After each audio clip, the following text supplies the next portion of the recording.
Chers amis de Befrovision, je suis très heureux de vous présenter cette page journal qui est riche. Nous allons partir Festival de Majorette, brocante du 1er mai traditionnelle, la visite des élus aux EHPAD à l'occasion également de la fête du 1er mai, une matinée sportive organisée par les donneurs de sang, la rencontre sur le chocolat à la médiathèque, point sur les travaux du musée, journée du souvenir aux victimes de la déportation, Actif ton souffle, le 3e épisode, et nous parlerons, pour terminer, avant de laisser la place à notre ami André, les archives de Befrovision. Ils étaient 200 à venir de Valenciennes, Lens, Wassigny, Guise, Hérin et Copons pour se rendre au Cateau. Pourquoi faire? Eh bien, afin de participer à un grand festival de Majorette. Riche en couleurs, ces demoiselles ont défilé devant parents, amis et spectateurs afin de montrer tout ce qu'elles pouvaient faire. Claude les a suivies bien sans mal. Pour en voir plus, un magazine vous est consacré, riche en couleurs, pour en avoir plein la vue. Regardez les images.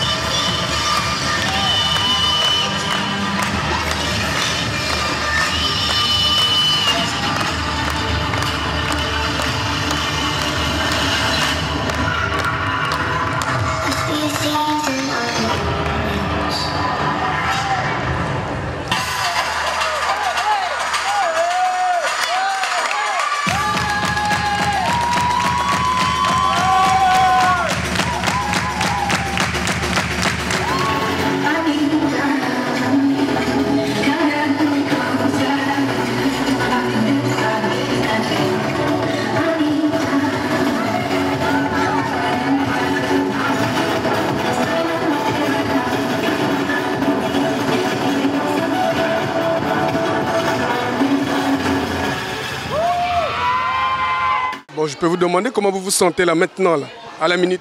Soulagée parce que c'est fini et le stress est passé. Bon, ça a été dur à préparer. Hein? C'est long à préparer, oui, c'est du travail. Et vous avez reçu combien de personnes déjà ici? 13 groupes, au total plus de 200 majorettes. C'est quoi leur provenance? Alors Valenciennes, Lens, Avesnes, Hérin, des alentours. Bon, les catésiens, ils étaient dedans quand même. Les catésiens étaient dedans, mais n'ont pas noté, vu que c'est nous qu'on reçoit, donc on n'est pas noté. Ah d'accord, ok, bon.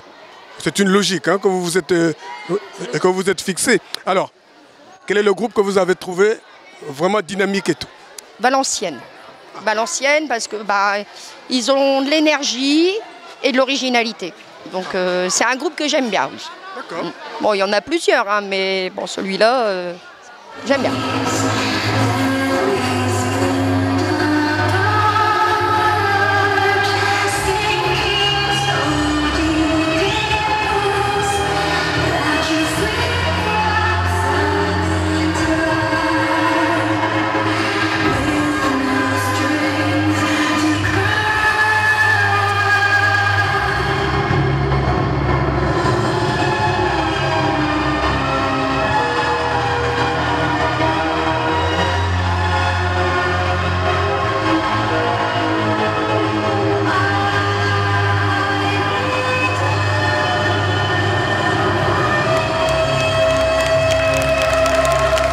Un peu des majorettes du Cateau. Vous avez exactement combien de personnes dans... Alors dans notre groupe, actuellement, on a 15 filles, 15 adhérentes, donc 5 en extérieur de Le Cateau.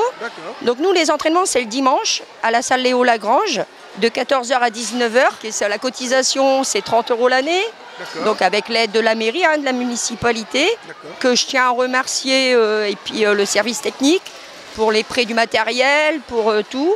Je voulais aussi remercier les commerçants du Cateau, parce qu'ils nous ont bien aidés, ils nous ont offert des lots, des dons, et je tenais à les remercier cette année. C'est important, hein? Oui, c'est très important, ça nous aide, petite association, à avancer. Moi j'ai toujours été admiratif, hein, parce que vous dites une petite association, mais qui fait des grandes choses.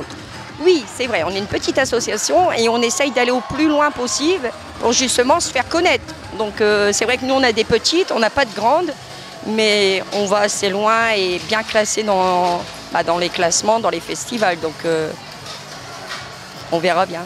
Bon, qu'est-ce que vous dites aujourd'hui à vos adhérents?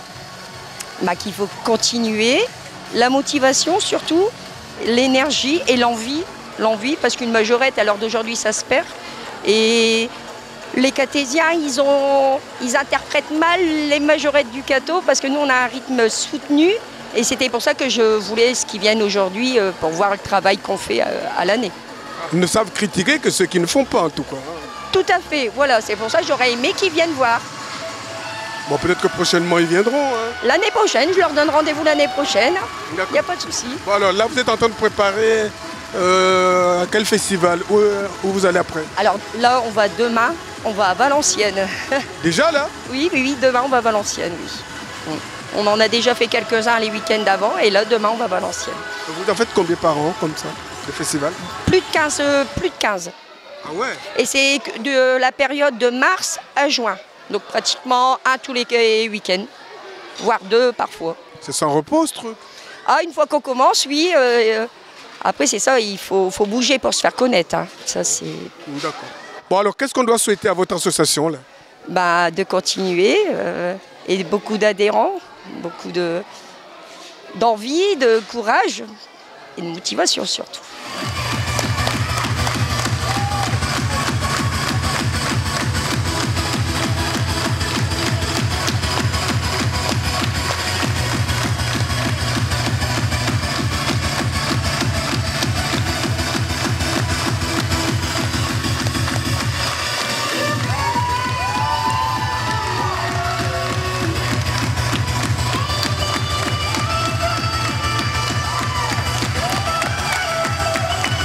Maintenant, pendant que vous avez un micro devant vous, on va lancer un appel aux personnes qui veulent bien venir. Allez-y. Alors, pour les personnes qui veulent venir, je leur dis rendez-vous le dimanche à la salle Léo Lagrange de 14h à 19h. Venez voir et faire un essai, ça ne coûte rien. Donc, je vous recevrai et je vous expliquerai le déroulement d'une saison. Okay. Et les plus jeunes chez vous, ils ont quel âge? Alors la plus jeune, elle a 5 ans et elle n'est pas du Cateau, malheureusement. Bon, c'est dommage. Non, mais elle participe chez vous? Oui. Oh, oui, bien sûr, oui. Et elle danse très très bien même. Mais j'aurais aimé quand même plus de catésiens. C'est exact. C'est dommage. Moi j'aurais souhaité la même chose, figurez-vous. Ah oui, c'est ce que je souhaite pour les années qui suivent, quoi, parce que c'est vrai que je ne vais pas dire que ça se perd, mais les jeunes de maintenant, le sport, c'est malheureusement puissant. Malheureusement. Bon, ça devient compliqué pour eux. Oui, tout à fait. Bon, allez, nous vous souhaitons beaucoup de courage et surtout, en tout cas moi je vous souhaite une très bonne continuation. Merci beaucoup.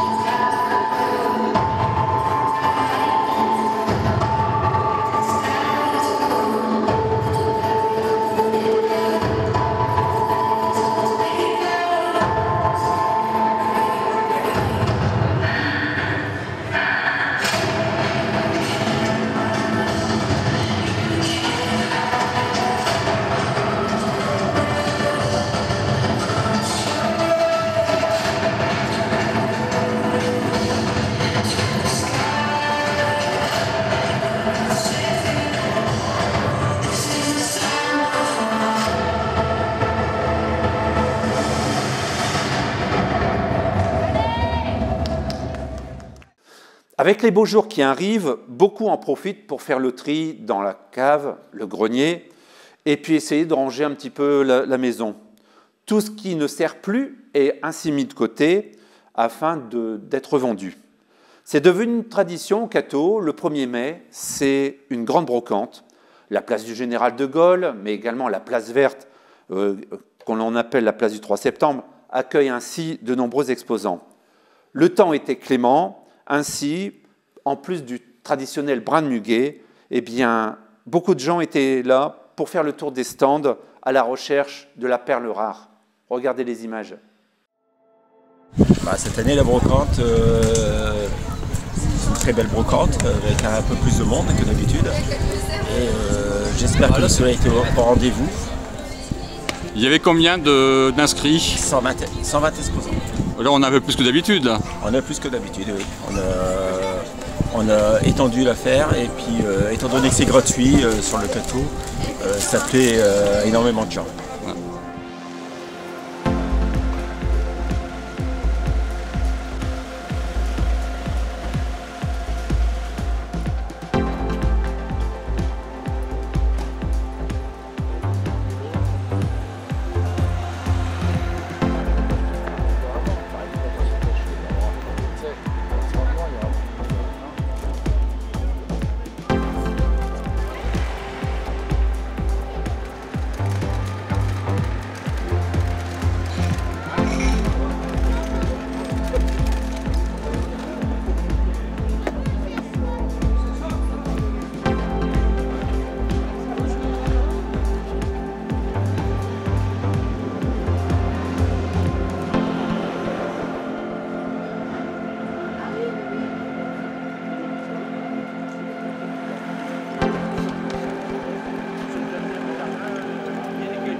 porte-monnaie est plat.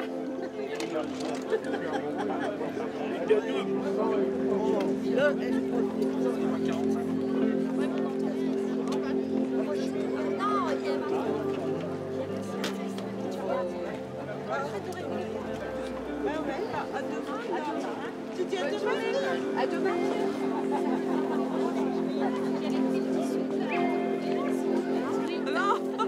Merci à vous.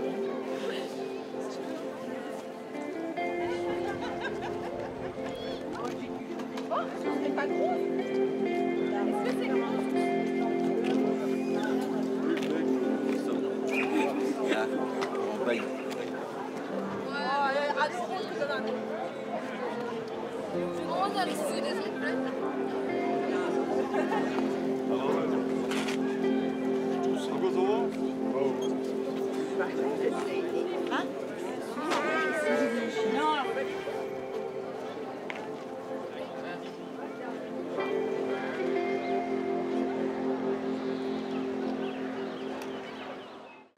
Le 1er mai est très important pour les travailleurs.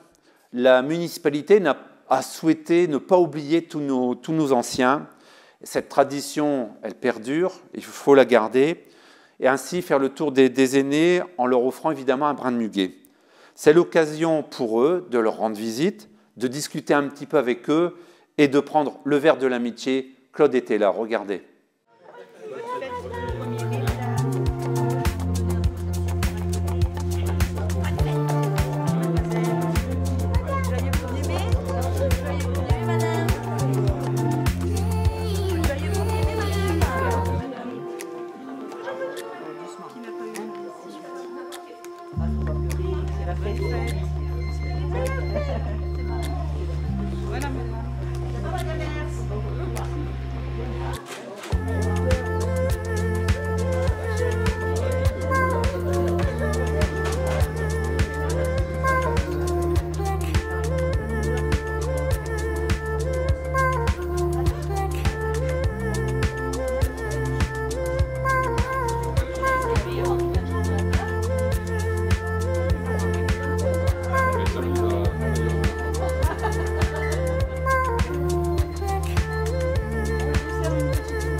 L'amicale des donneurs de sang, qui fait toujours parler d'elle, vient de se réunir. Ces bénévoles, vous le savez, organisent pendant toute l'année des collectes à des horaires qui permettent à tout le monde de pouvoir se déplacer. Mais en plus, eh bien, Olivier Lecaux, son président, organisait, comme l'année dernière d'ailleurs, une matinée sportive afin de sensibiliser un petit peu petits et grands. Au programme, marche, running, VTT sur 3 parcours, 3, 6 et 11 km, pour découvrir un petit peu le Catésie, tout en marchant, courant ou en pédalant. Regardez.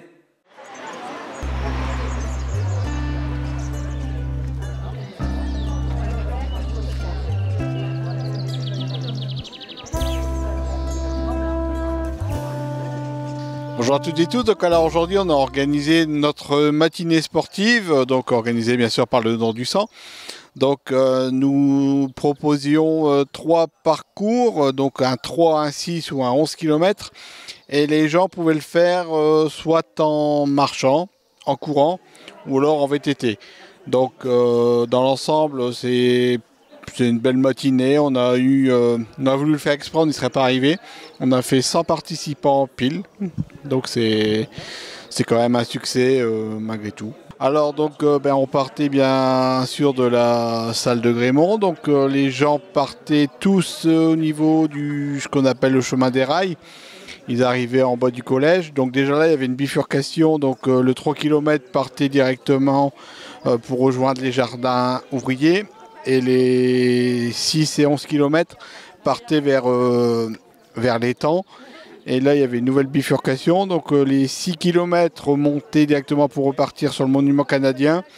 Et les 11 km continuaient tout droit jusqu'au Remont pour, pareil, revenir sur le monument canadien. Et là, tout le monde, après, se rejoignait au ce qu'on appelle les jardins ouvriers et reprenait tout ce qui est rue Jules Verne, derrière l'hôpital. Et traverser un peu le centre-ville et revenir rue des Digues pour finir le parcours.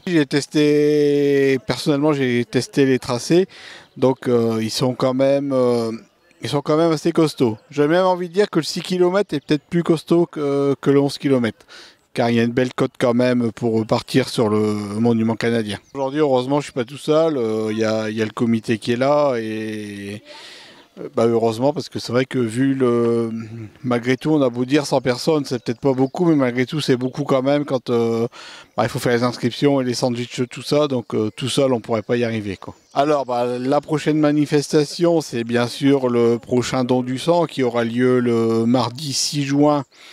Donc toujours à Le Cateau, donc ça sera la salle Jean Vray, donc de 10h à 12h30 et de 14h à 18h.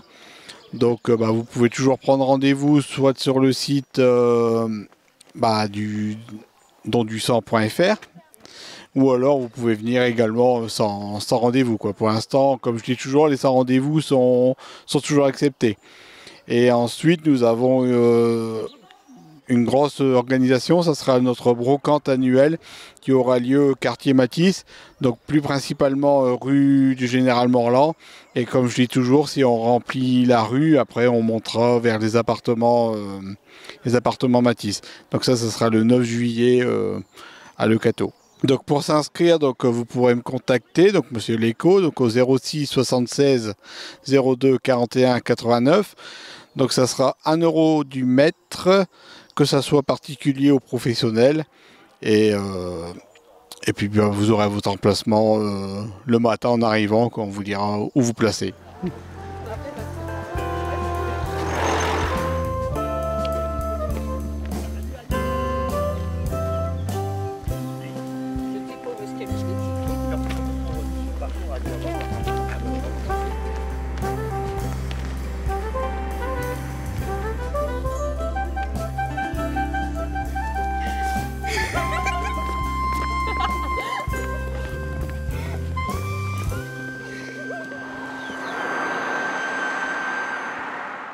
Il vient tout juste de prendre sa retraite, mais il reste, comme beaucoup, un passionné d'une chose, le chocolat.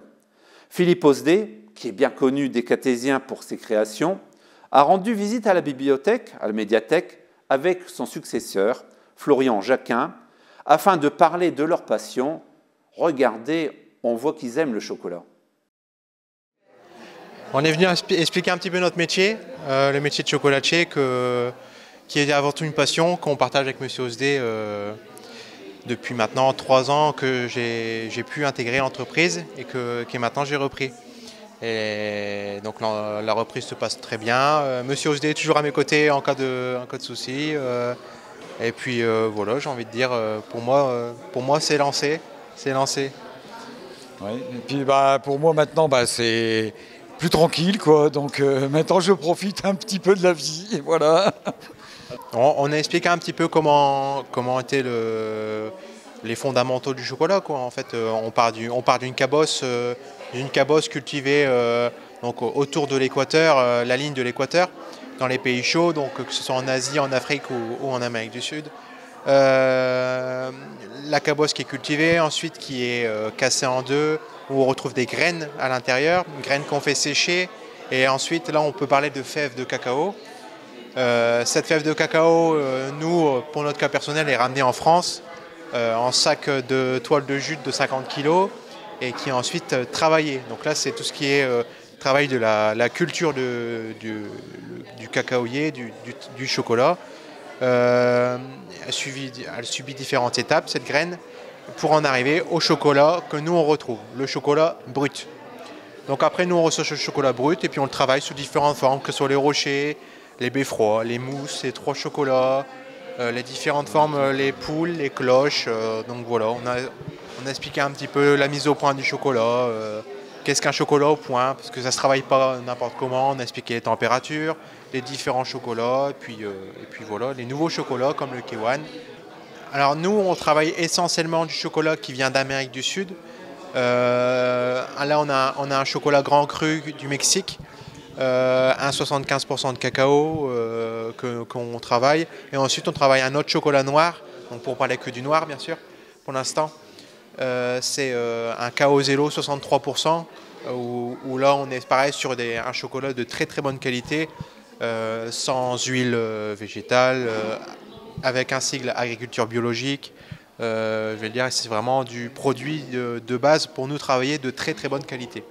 C'est comme un grand cru de vin. Voilà. Donc si on compare ça à du vin, il y a différents cépages, il y a différentes cultures, il y a différents endroits de culture. Et selon l'endroit, selon les cépages, selon la façon même que le cacaoculteur traite sa fève, eh ben, le chocolat a un goût différent. Et nous, on travaille avec le même chocolat. Monsieur Osdé a travaillé avec 35 ans, Monsieur Bervout avant, et moi j'ai repris également la même gamme de chocolat que je compte bien travailler pendant longtemps. Bah, moi je supervisais Florian, comme il parle très bien, il connaît bien son sujet, donc je l'ai laissé un peu parler sur le chocolat. Bon, c'est lui qui reprend la boutique, donc c'est à lui qui l'a intéressé d'en parler le mieux, quoi. Moi, j'étais là juste pour répondre à quelques questions. Voilà, c'est tout. Il y a eu quand même quelques anecdotes par rapport au climat et le chocolat. Le climat chocolat, ouais, voilà. Bon, après, c'est pas toujours facile de travailler le chocolat. Aussi bien, on peut pas travailler le chocolat en plein été comme en plein hiver, quoi. C'est pas la même façon, voilà. Ça se travaille pas différemment. Ouais, c'est d'autres façons de le travailler, quoi. Alors quand il fait par exemple moins 20, alors comment ça se passe avec le chocolat? Ben, on évite d'en faire, quoi. Et quand il fait plus 20? Plus 20, c'est bien, ça va. Et s'il fait plus 40 degrés, on évite d'en faire parce qu'il est déjà fondu. Donc voilà. Ça fait une étape de moins en fait. Oui, une étape en moins. Moi, tout ce que je peux rajouter, c'est bon vent à Florian qui continue. Voilà, tout ce que j'ai pu entreprendre et continuer, qui continue. Voilà. Et donc vous allez continuer les spécialités ou vous avez déjà mis au point quelques nouveautés? Alors là, ayant repris depuis le 1er mars, le but est de garder la même qualité, de garder les mêmes produits. Donc on en relance quelques nouveaux produits, mais pas je veux dire, c'est pas le but actuel. Le but actuel est vraiment de garder les mêmes choses. Ça a beau être 3 ans que je suis salarié, je faisais pas le travail de Monsieur Osdé, on va dire. C'était quelqu'un de très actif dans l'entreprise, même jusqu'à la fin, même jusqu'à la dernière semaine. Il fallait le sortir du laboratoire pour être tranquille. Mais je veux dire, c'est quelqu'un qui a toujours été dans son laboratoire à travailler avec son équipe. Et du fait, il y a des choses où je n'avais pas encore fait ou très peu vu. Et donc du fait, reprendre tout ça, ça prend un petit peu de temps. Donc le but est de stabiliser, de garder un peu la même façon de faire, de prendre un rythme. Et donc voilà. Ensuite, au niveau des matières premières, je ne change absolument rien. Donc pour parler là, on parle du chocolat sur la conférence. On ne change absolument pas de marque de chocolat, de fournisseur de chocolat. Donc c'est qu'il y a un petit fournisseur français, une manufacture, on va pas dire artisanale, mais c'est semi-artisanal. Je vais dire, c'est quand même un privilège. Il ne travaille pas avec tout le monde. C'est du chocolat professionnel de très très bonne qualité.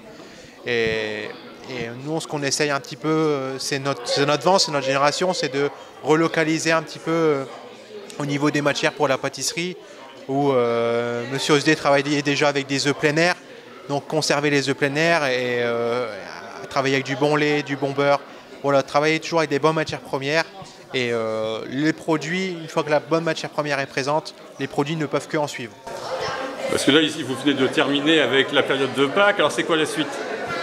Là, on vise la fête des mères, tout doucement. Donc le premier week-end de juin, où c'est un gros week-end aussi pour nous. Énormément de commandes pour les réunions de famille. Hein. Tout le monde a une maman, donc ça fait du monde. Et puis de travailler le produit local, en général avant c'était la fraise. C'était la fraise, ouais. De travailler avec les producteurs locaux, la fraise du pays, et c'est vrai que voilà, le but est là aussi, quoi. Ouais, la fraise de Monsieur Hublard qui est connue quand même au Cateau. Ah bah oui. Donc donc voilà. C'est une institution aussi. Voilà. Et utiliser les produits locaux, quoi. Ouais. Depuis 2002, la collection du musée Matisse s'est enrichie de près de 400 œuvres de Matisse, Herbin, Claes. Mais vous savez qu'il y a une partie des œuvres qui malheureusement ne peut pas être exposée aujourd'hui. Si bien que le département du Nord a ainsi engagé un projet d'extension de 1000 m² par rapport au musée actuel. Son but, étendre au maximum la collection Matisse, inverser le sens de visite pour finir par la collection Matisse au carrefour des 3 autres expositions, Herbin, Claes et Thériade, et évidemment d'une exposition temporaire. Ils veulent également réaménager l'accueil du musée et de sa boutique et de créer un nouvel accueil pour les groupes ainsi que 4 ateliers. Notre caméraman, Claude, a poussé la porte afin de voir un petit peu l'évolution du chantier et notamment le travail sur les fondations et sur le sous-sol.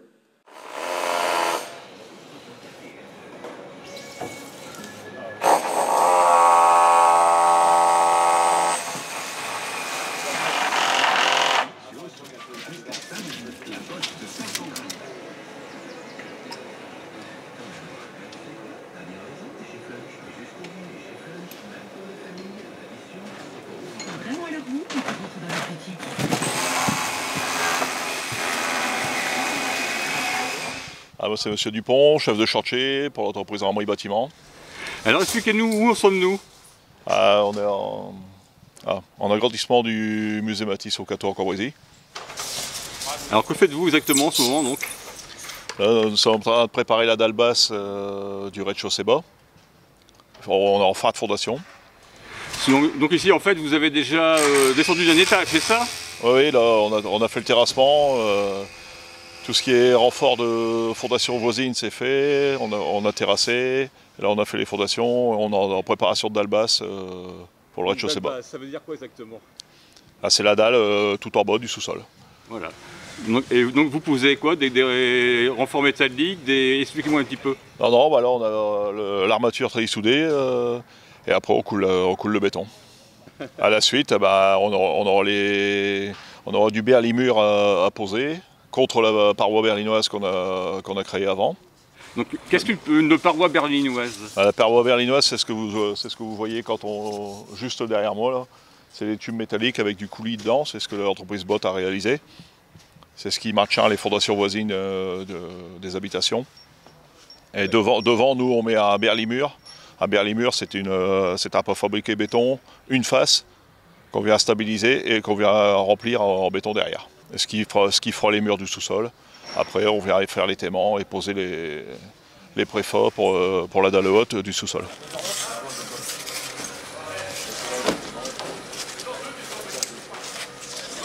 La benne, tu la décroches là-haut, parce qu'elle va certainement servir après. La benne de béton.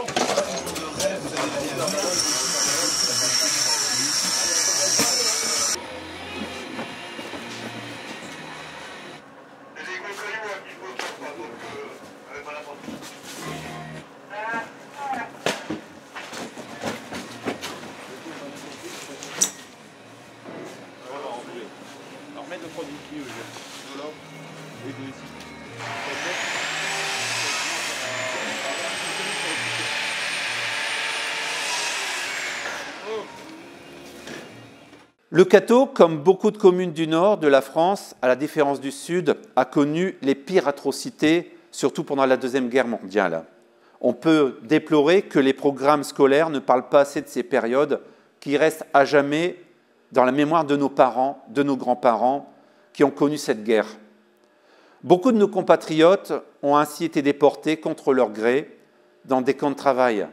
De mon côté, j'ai mon grand-père paternel qui a passé 5 ans et qui n'a pas vu la naissance de son premier fils. Ce 30 avril était la journée nationale du souvenir des victimes de la déportation, un moment important, surtout pour ne pas oublier Notre caméraman était présent pour vous rapporter ces images. Nous sommes réunis devant nos monuments aux morts pour préserver le souvenir de la déportation et parce que notre nation honore aujourd'hui la mémoire de toutes les victimes et des héros de la déportation sans distraction aucune et rend hommage à leur sacrifice.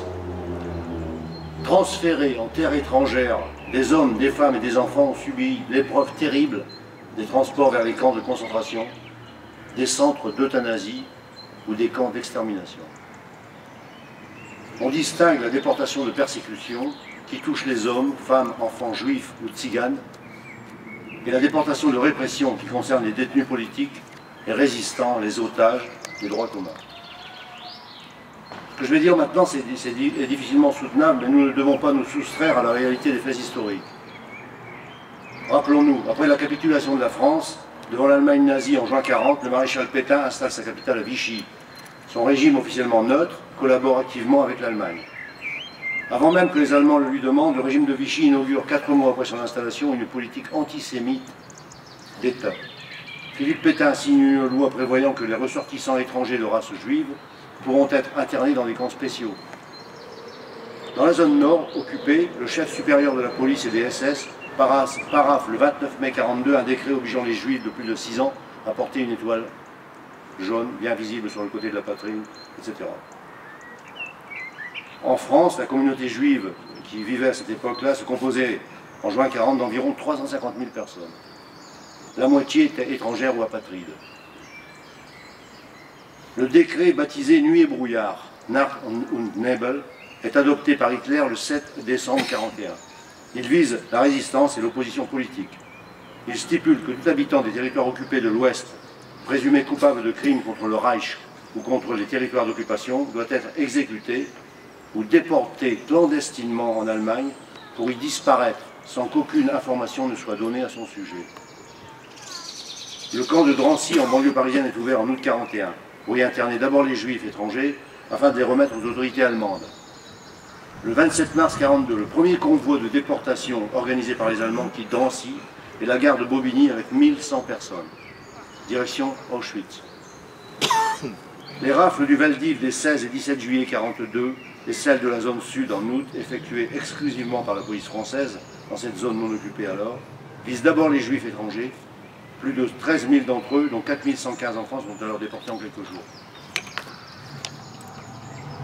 Les convois de la mort sont d'horribles transports vers les camps d'internement ou d'extermination. Entassés dans des wagons à bestiaux sans aucune humanité, le voyage dure plusieurs jours. Les déportés meurent par centaines avant même d'avoir atteint la destination. Je rappelle ici que les 3 frères Clossé meurent dans le même train le même jour. Leur frère était bien sûr le président du maquis Bazagne. Je cite ici quelques noms de lieux où l'homme s'est rendu coupable de la pire ignominie et barbarie. Auschwitz-Birkenau, que j'ai visité, c'est impressionnant. Sobibor, Treblinka, des camps d'extermination, 2 250 000 à eux seuls, à eux 3. Les camps de concentration comme le Struthof en France. Moi, je considère que tous les enfants des écoles, ou des collèges, devraient aller visiter le Struthof. Sachsenhausen, où a été interné à l'âge de 16 ans Raymond Campin, mon père. Dachau, Gross-Rosen, où est mort le commandant Édouard Richer. Diez, où est interné Maurice Thuru et Théophile Boyer, qui seront fusillés en 1944. Le capitaine Vignol François, né le 27 mars 1894 au Cateau, est décédé le 13 mars 1945 à Seeburg, en Allemagne.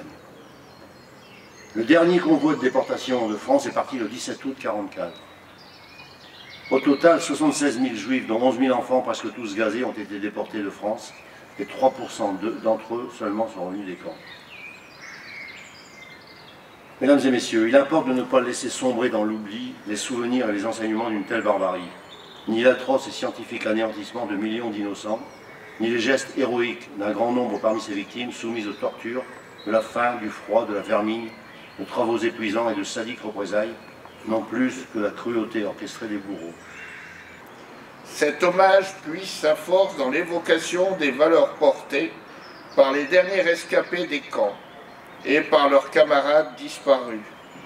Le respect des droits humains, la dignité et la liberté, la tolérance, l'égalité et la fraternité.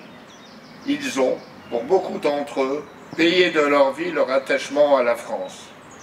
Les survivants se sont résolument engagés dans la construction d'une Europe unie et pacifique, gage de solidarité entre les peuples. L'actualité nous le rappelle cruellement. Les forces destructrices des dictatures s'attaquent à la souveraineté et à la liberté des peuples dans le monde entier.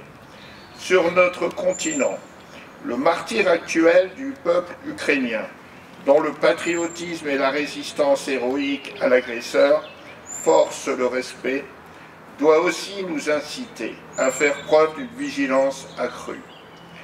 Tous les efforts doivent tendre à l'instauration d'une paix juste et durable pour tous les peuples, comme l'avaient espéré à l'époque les déportés à leur libération. Les hommes et les femmes qui, dans les camps de la mort, ont fait de la dignité et de la solidarité un combat quotidien pour survivre à un système organisé de négation de la personne humaine, nous montrent par leur exemple la voie à suivre, celle de la résistance et du combat permanent pour la liberté. Aujourd'hui, des millions de Français souffrent d'asthme et d'allergies, et beaucoup d'entre eux hésitent à avoir une activité physique pourtant bénéfique et souvent conseillée par les professionnels de santé. Aussi, afin d'informer le grand public sur les pratiques d'activité physique adaptées et en toute sécurité pour les personnes asthmatiques et allergiques, un programme inédit et intitulé « Active ton souffle » vient d'être réalisé avec la Fondation du Souffle. Nous allons diffuser le 3e épisode, regardez-le.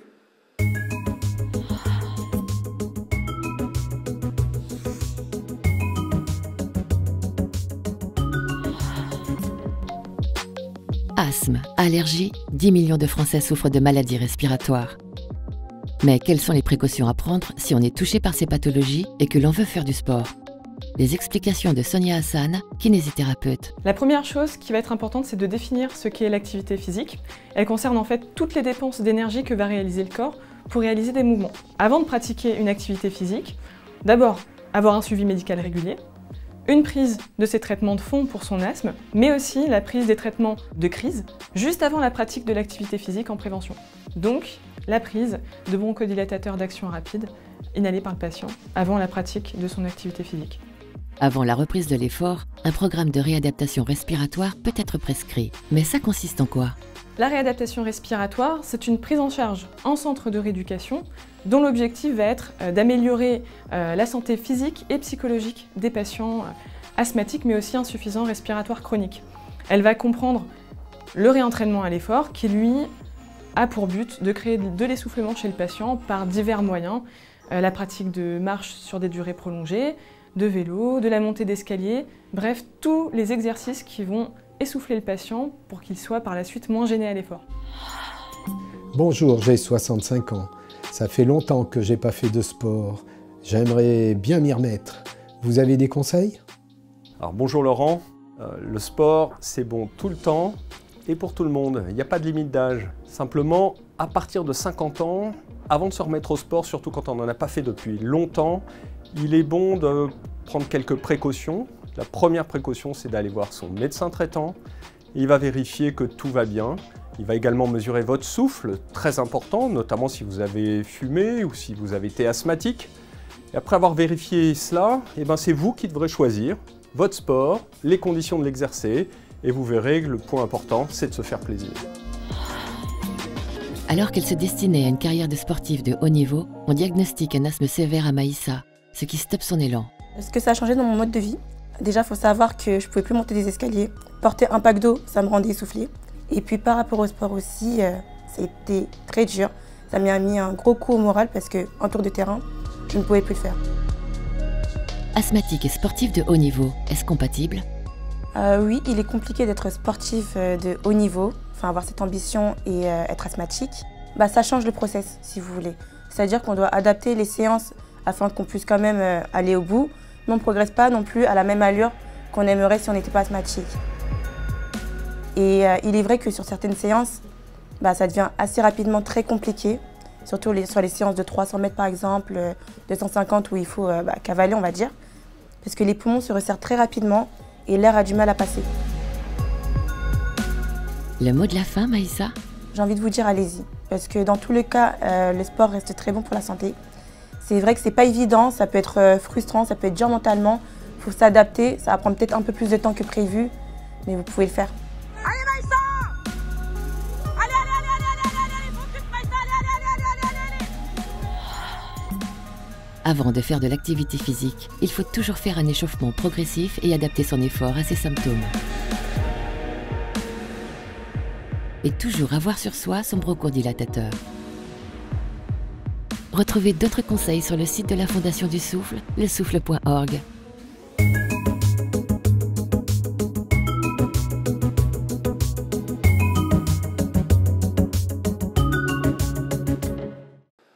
Grâce à nos archives de Befrovision, je vous propose de reculer longtemps en arrière. On va repartir en 2003. Et nous allons voir la randonnée multiforme. Regardez, vous y étiez peut-être.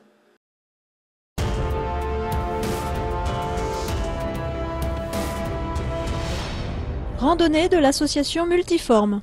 3, 6 et 9 km dans le Cataisie.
On a fait un beau circuit touristique. Impeccable. On connaît un peu mieux le gâteau.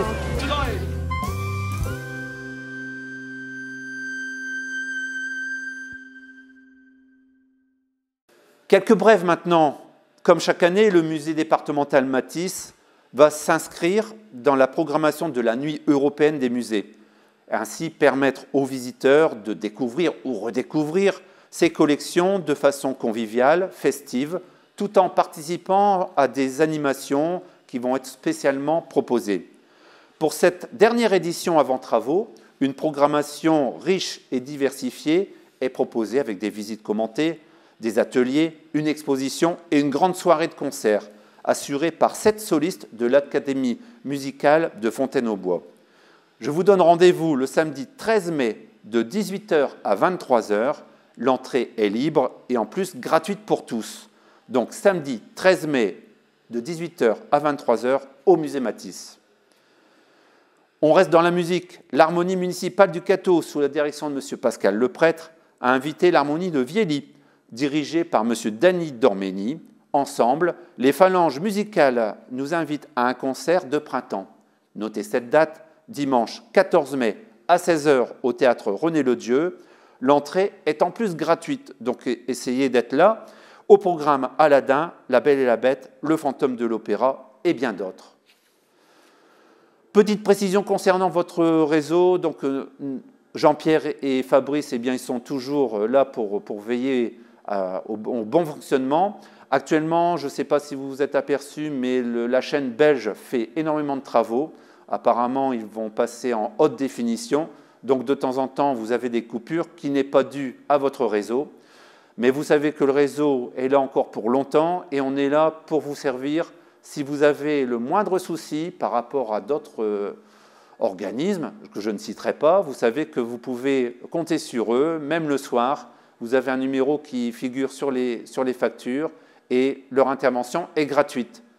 Merci de m'avoir écouté. Il y a André qui est derrière pour la page sport. À très bientôt. Au revoir.